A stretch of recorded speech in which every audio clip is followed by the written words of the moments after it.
আজ আমি আপনাদের সঙ্গে এমন একটি বিষয় নিয়ে কথা বলবো যা প্রায় সবাই জীবনে কখনো না কখনো অনুভব করে সম্পর্কের জটিলতা এবং বিচ্ছেদ।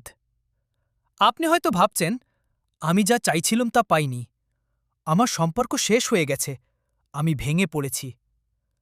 আমি বুঝতে পারছি এই ব্যথা সত্যিই কঠিন, কিন্তু আমি আপনাকে বলছি এটি শেষ নয়।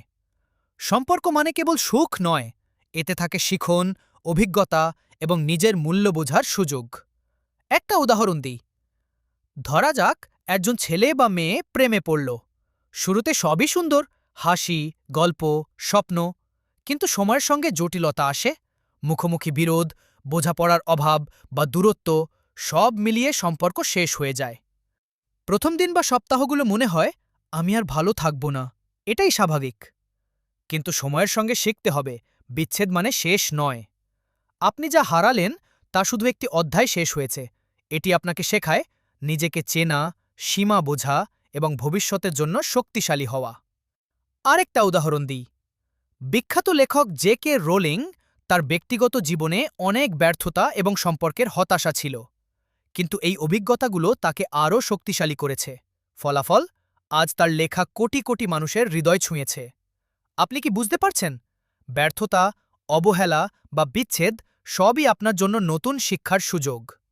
আমি আপনাকে ছোট টিপস দিই। ১. প্রথমে নিজেকে সময় দিন, ব্যথা অনুভব করতে দিন। ২. প্রতিদিন নিজের জন্য কিছু করুন, একটা ছোট কাজ, হাঁটা, পড়াশোনা বা হাবি। ৩. শিখুন, কি শেখার আছে এই সম্পর্ক থেকে। ৪. ধীরে ধীরে নতুন লক্ষ্য ও নতুন অভ্যাস তৈরি করুন। ৫. বন্ধুবান্ধব বা পরিবারের সাহায্য নিন, নিজের অনুভূতিগুলো শেয়ার করুন। মনে রাখবেন, বিচ্ছেদ মানে শেষ নয়, বরং নতুন শুরু। যারা নিজের ব্যথা থেকে শেখে তারা শক্তিশালী হয়। যারা নতুন করে জীবন সাজায় তারা সুখী হয়। আজ থেকে নিজেকে বলুন, আমি ভেঙেছি, ঠিক আছে, কিন্তু আমি নতুন জীবন, নতুন লক্ষ্য এবং নতুন শক্তি খুঁজে পাব।